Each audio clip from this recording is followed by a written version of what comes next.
things you mentioned. You said you're going to do only in one single term of 4 years. Oh yes, it's just to know what is happening to them daily. And you're not going to solve them overnight. So you don't want to spend more than 4 years as president. Completely be elected. That's it.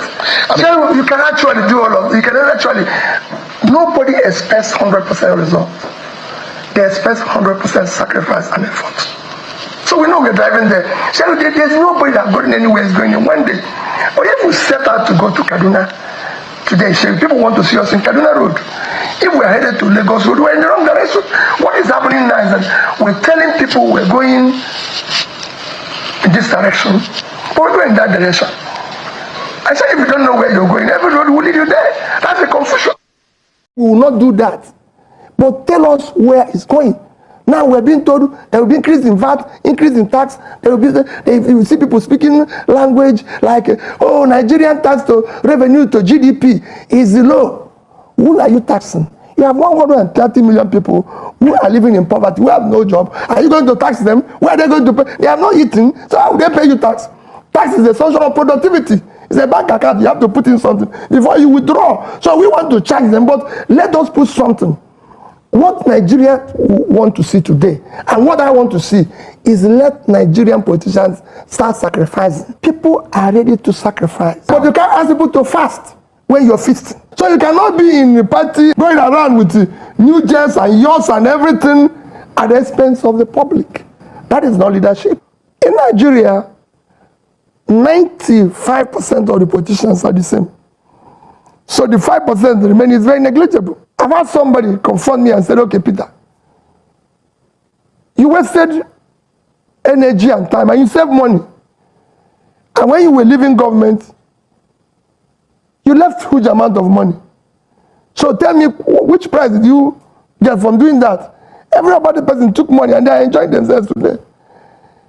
You said you don't want to take the pension given to you as governor.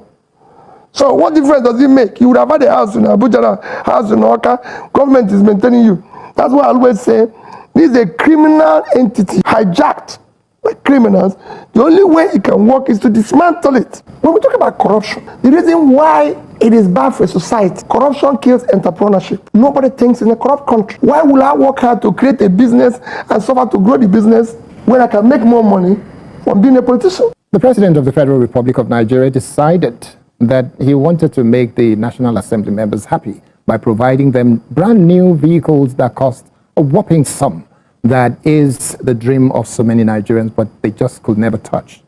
There is not one member of the National Assembly that rejected this vehicle, not even members of Labour Party in the National Assembly. What does that tell you about the quality and caliber of human beings that are called Nigerians that are in the National Assembly? I have been a state governor, and I know what you mentioned with National Assembly is not the buying of the vehicle, but the impact on the society is far worse. The National Secretary of National University Commission recently said that Nigerian universities are in urgent need of PhD holders. I ask myself, who wants to be a PhD holder? If you become a PhD holder, you are employed as a graduate assistant level 2 or so in university. Your salary is 150,000 naira. Let me be generous and give you 200,000. That means in 1 year, you earn 2.4 million. Let's say it's 2.5 million. 2.5. If you decide as a PhD holder with 2.5 million naira annual salary to buy the car they've given to somebody whose only qualification is secondary school, it will take you 64 years. Why will anybody want to be a PhD holder? Corruption kills professionalism. Why am I going to work hard to MPhD, research to be a professor? Because what I told you now, for a professor, is double the salary, 400,000 if he's paid. Why will I struggle to be a professor? In fact, if you're a professor, your salary, like I said, is 400,000 monthly, 4.8, so call it 5 million annually. For 4 years, without spending your money, you earn 20 million as a professor. 1 month salary of National Assembly member is 21 million. Why do you want to be a professor?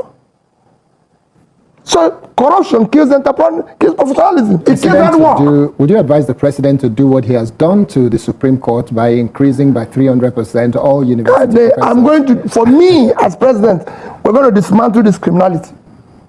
Everybody have to come at the same level, and we discuss the future of the country. I was governor of a state. I was impeached within 6 months. You know that, of being a governor. And what was the problem? My own office as governor, there was a budget to renovate my office because it was burnt. The budget to renovate it was 298 million. I spent 42,300,000. That was my number one offense. Number two offense was that in my lodge, where I lived as governor, the entire budget, it was also burnt because they had a crisis before I came in. The budget to renovate the office was 486 million. I spent 81 million in doing everything. That was my second offense. The third offense was that I was saving money. Everybody knew. You can go to Suk and verify. When I became governor, no permanent secretary in Anambra State had a car. No judge had a car. And I said no. I went to Pijo. Still on record that I bought the highest number of Pijo ever bought by government. When I was governor, I went there and said, supply us 50 vehicles, 406. And in my first year, for 4 years, the vehicle I used as governor, it was 406. Permanent secretary, everybody was using the same car. 406 for the 4 years. In my first tenure, you can go, these are things that you can go and verify. And we shut down the office of First Lady. Because they had more money than some of my ministries. I said, hey, wait a minute. What is this? Nobody voted this woman. It's my wife. We love her. We live in the same house.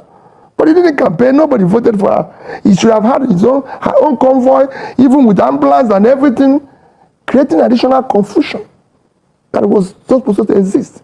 We shut it down. And we're struggling with high fuel costs, high food costs, high inflation, and people are saying we're hungry. Where do we put the blame? Squarely on the man who is in charge. President Bola Ahmed Tinubu. Period. Nobody else. Who is the man they declared winner? Why did you say they declared him winner? He was declared the winner. He is the one who is responsible. No other person. As I told you, I was impeached because I was the man they elected. That's why I can abolish First Lady office, abolish everywhere, and determine that I'm going to change this place. There's too much waste.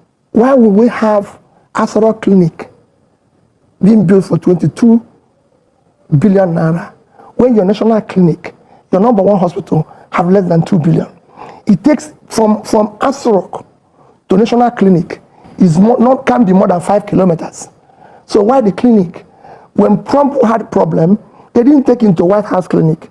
They took him to the military hospital where every other person, when Boris Johnson had COVID, they took him to hospital. Me and you can go. It's hospital.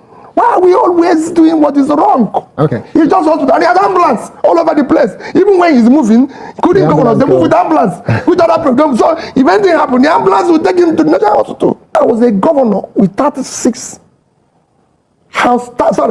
members of my assembly from different parties. The entire assembly, not one from my party. I was a governor without one senator from my party in my state, without one National Assembly member. Everybody was, different parties, except me alone. And yet, the state became most peaceful, most secured in that 8 years. In fact, a president of Nigeria told one of the PDP governors, go and learn how Peter is with his House of Assembly member. And when that person asked my speaker, how is it that you are in a different party, and Peter is in a different party, and all of you are working peacefully with him? He said he brings everything on the table. Transparency. Did they include SUVs? We didn't have money. Did they buy SUV for anybody? I said I was using 406. How can they be using something better than me? They couldn't have. We actually quarreling. When they said to me, my counterpart in other states, I said, we have no counterpart in other states. Because they could see me, I shut down Anambra State Governor's Lodge in Abuja. Everybody knew. Because Governor of Anambra doesn't live in Abuja, and we couldn't afford to be keeping it.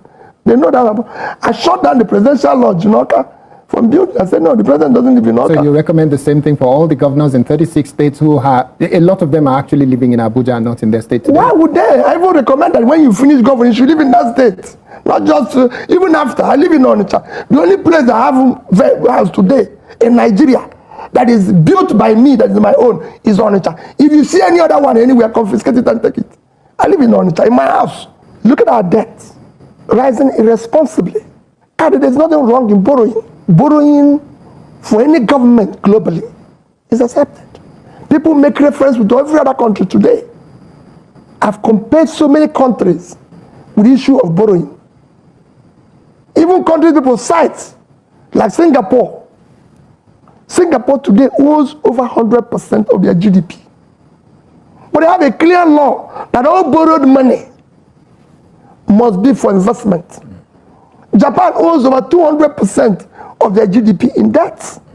But the money Japan borrowed, most of their debts, apart from being domestic, were used for the economy and the people of Japan. And today, the highest holder of US treasuries, up until maybe 2 years ago, I don't know what happened. China, every other person, wherever, have huge debts. But you could see where those debts were invested in. Today, we are the number 3 highest debtor to World Bank. That happened within the past 1 year. We actually estimated that the way we are going will soon be number 1 highest debtor, without anything to show for it. In 2015, let me not go back for that. 2015, when this APC government started, our debts was a third of what it is today. We are now over 100 and something billion dollars. We're now in a situation where we can't explain what happened, and we have tripled our debts. That means the money we borrowed were all either swallowed by snakes, pythons, tortoise, monkey, all sorts of things. That's why we are now in this new song of maybe we put the money, the elephants even follow that ate the money because the man goes to party. This is Peter Obi, and we said interview. You listen to everything he said, and that is it. You see, I'm not going to say much. Just take your time, listen to the following videos. If you are thinking of how to take power from Tinubu 27, election is not going to be fair and fair. Tinubu has already planned his way already. He has already written, the result has already been written, this and that. It is not possible to take power from incumbent governor. It's not like Jonathan. Follow this video, watch this video to the end so that you know what you as a Nigerians who truly want to take power from Tinubu 27, you know what to do. Then you follow the instruction. Do you understand? It's very important. We all have a lot of responsibility. We have responsibility 2027. We are going there to vote to defend our vote. We are not going to allow what happened 2023 to repeat itself 2027. Do you understand? That's why this movement is going to be more serious than 2023. Do you understand? So watch this video to the end and you know what to do. And you have to do your part and leave the rest for whoever needs to complete it. I'll say leave the rest for God to do. Meanwhile, just do your part and be a volunteer to this movement. It is possible to take power from Tinubu. So time to time we'll be giving you this instruction how to go about it. But please watch this video to the end and be a part of this movement and subscribe to this YouTube channel. You don't want to miss out. You don't want to miss updates like this. Please subscribe and look out for more. We must force free and fair elections on Nigeria. He wants to. And he knows it, that in a free and fair elections on INEC and Tinubu in 2027, we must force it. If we don't force it, then forget it. No need for any elections. It's clear that Tinubu wants to continue beyond 2027 as president of Nigeria. He wants to. And he knows it, that in a free and fair election, he doesn't stand a chance. So the signs are there. He's not interested in a free and fair election. So if any candidate, Peter Obi, whether acting as an individual candidate or in a coalition, if he's to have a chance to be sworn in, if he's to prevent being rigged out again, then we must force free and fair elections on INEC. Electoral reforms alone will not do it. There are 4 solutions that we can use to force INEC to conduct free and fair elections. 4 solutions. I'll leave links to the 4 solutions in the description. These 4 solutions, if we implement them even 50%, then rigging in election in Nigeria will be a thing of the past, gone and forgotten. Not even a 5-in-1 Tinubu will be able to rig 2027. Yes, 5-in-1 Tinubu. And I'm talking about Tinubu being the presidential candidate of the APC, Tinubu being the INEC chairman himself, Tinubu being the head of thugs and agbiros, Tinubu being the head of the judiciary, and Tinubu being the head of the security agencies. These are the 5 elements that you need to successfully carry out rigging in Nigeria. Now, if we put these 4 solutions into play, a 5-in-1 Tinubu cannot rig elections, because these solutions, they guarantee 100% election transparency. And that is the foundation for free and fair elections. Let's not get distracted. Tinubu knows he can't win a free and fair election. He knows. It doesn't look like he's planning to have free and fair elections. Just take a look at what he's doing with INEC. Take a look at what he's doing with the governors. Take a look at what he's doing in Nigeria. He knows his only option, if he wants to remain in power beyond 2027, now to rig. Now there is the issue of, coalition. I am happy that the coalition is taking shape. Finally, Peter Obi has come out to announce that he is for the coalition. In fact, he has even openly declared his willingness to do only 1 term so that power can return back to the north after 2031. He has declared that willingness. And he has also declared willingness to work with El-Rufai. And I believe that will be a game changer. That improves his chances a lot. But, and there is a big but, all of these coalition talks will only yield fruits if there is free and fair election in Nigeria. This is 2025, and we're talking about Tinubu, not 2015, and certainly not a Goodluck Jonathan. Goodluck Jonathan was free, gave INEC a free hand, and whatever happened in 2015 happened. In 2025, as we build up to 2027, do you really and honestly think that a Tinubu will give INEC free hand to conduct free and fair elections? Does it look like it? We already have an INEC that is under the thumb, the control of the APC and Tinubu, an INEC that is now becoming clearly partisan. Do you think that even if we had electoral amendment, that this INEC or the INEC under the next appointee of a Tinubu will give us free and fair elections? Give us? No. Can we take it? Yes. We must force free and fair elections on INEC and on Tinubu in 2027. And there are 4 solutions to do just that. But we can only do it if we do it together. This is not the time to be acting individualistic. No. This is not the time to bother yourself. Oh, is it my solution? Even if you want to build your solution, we will support you. But make sure that it is along these 4 lines. We are de-weaponizing poverty. We are de-weaponizing impunity. We are de-weaponizing political parties. They have been weaponized. And we are de-weaponizing voter apathy. So along these 4 lines, we must act to make sure the 2027 election is free and fair. So what are the solutions? First and foremost, electoral reforms. Yes. But after we get electoral reforms, is that the end? The answer is no. We must take it a step further. In fact, 3 steps further. We must add parallel, electronic, real-time polling unit results transmission, collation, and display. Real-time. Parallel to whatever we can get INEC to do. Parallel. We have the application. It's Election Watch. But we need the people, polling unit marshals. How many polling units do we have in Nigeria? 189,000. Round that off to 200,000. Multiply it by 3. So we have at least 3 polling unit agents per polling unit. And each of these polling unit marshals will enter the results from the polling units. And immediately, election closes on election day. Immediately. I'm not talking about 1 hour later. No. Immediately, election closes. Results are counted from the polling unit. We have the result for the whole Nigerians to see on our web portal. We have it. But we must work together to achieve this. We need you to volunteer to become a polling unit agent. This is not a partisan solution. It is not. This is not, oh, I am APC, I am PDP, I am ADC. No.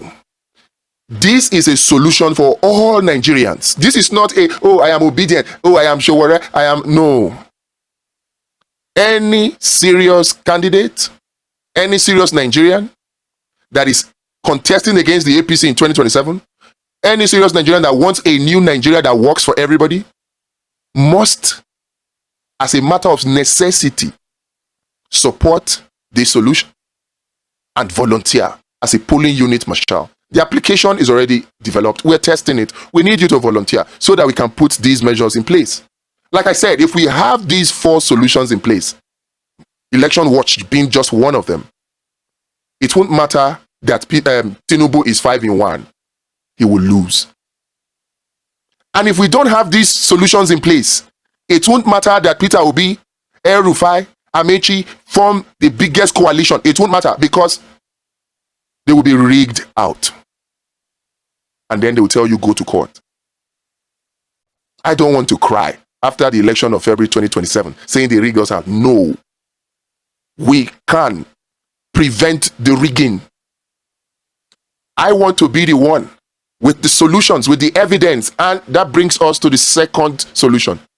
Calm guard. To capture admissible evidence that we can use to defend our victory in court. Admissible evidence that the judiciary cannot hide from. That INEC cannot hide from. These are solutions that we can do, but as individuals, it is impossible. But if we work together, easily achievable, but difficult. Now, we must now come together to make sure we achieve it. Tinubu knows that his only option to continue beyond 2027 is to rig. And he's not hiding it. So if anybody is serious about a Nigeria that works, coalition is not the answer. I say it. If we have free and fair election in Nigeria today, if it is guaranteed, Peter Obi does not need a coalition. He doesn't. He will win. Tinubu will lose. I've said it. If free and fair election is guaranteed in Nigeria and you bring a goat, you wear agbada on the coat to contest against Tinubu, he will lose. And that's why Tinubu is not planning to give you free and fair elections. The signs are there. But we can resist it and defeat whatever rigging arrangements they put in place. They are planning for rigging on election day. But do you know what? They are taking it beyond that. They are planning for rigging leading to election day. Do you know that there is a type of rigging that takes place before election day even comes? That is where you have weaponized poverty, weaponized impunity, weaponized political party. These are tools to rig election before the election even starts. And the whole aim of these weaponized political parties, weaponized impunity, weaponized poverty, the whole aim is voter apathy. Such that the only few viewers that come out, voters that come out to vote, they are buyable. So they are using these tools to prime Nigerians for voter apathy and for vote selling and vote buying. So we cannot just focus on only election day and say we have done the job. No, we've done the job for election day. Calm Guard and Election Watch, they take care of rigging on election day. But you see, Well Fund, Law Patrol, and Abundance Party, they take care of rigging leading up to the election day. And we must take both of them together to completely eradicate rigging in 2027. Well Fund is a tool to de-weaponize poverty in Nigeria. It is a scheme that helps Nigerians to fish, not simply give them fish. You've heard it. Give a person a fish, you feed him for the moment, the next moment he's hungry, there's nothing you can do because you don't have infinite resources. But teach him to fish, you have fed him for life. Now, if you take it further and you help him to fish, you have fed a whole country.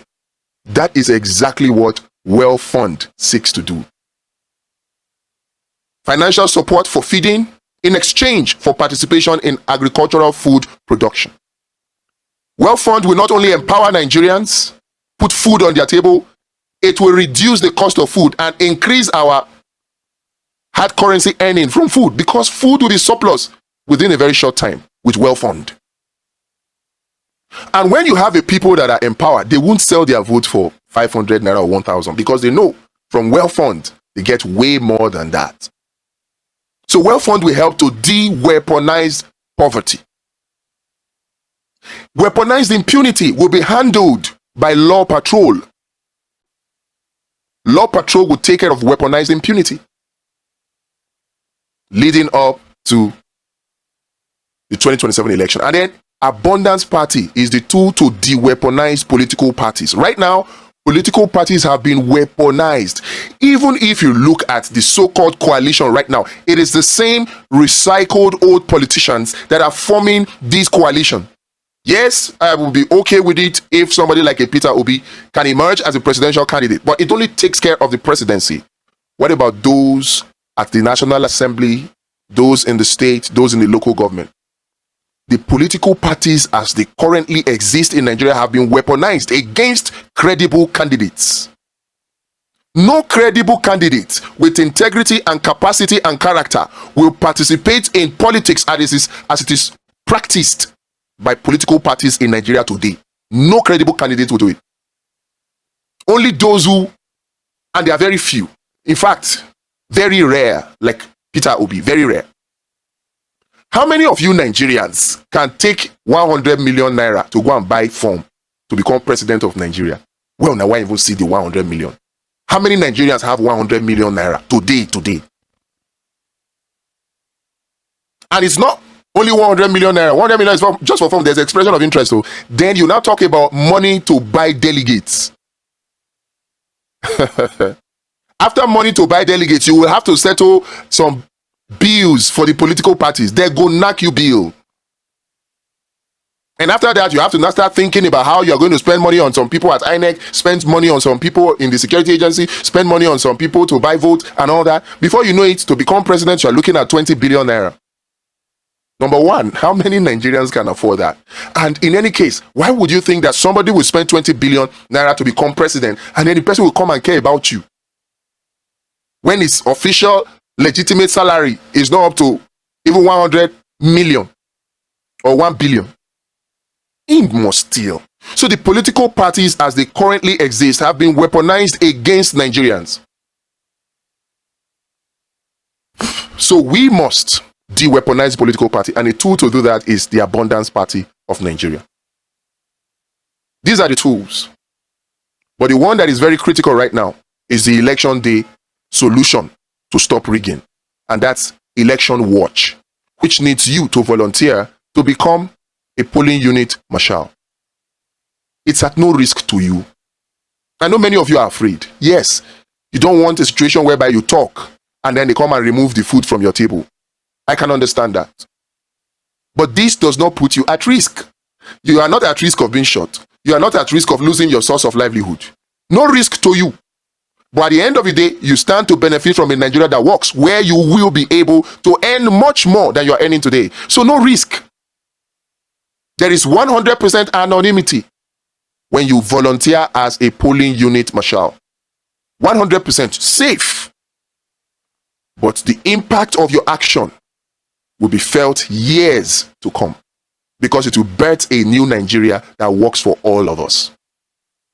Join us to accomplish this task. The links are in the description.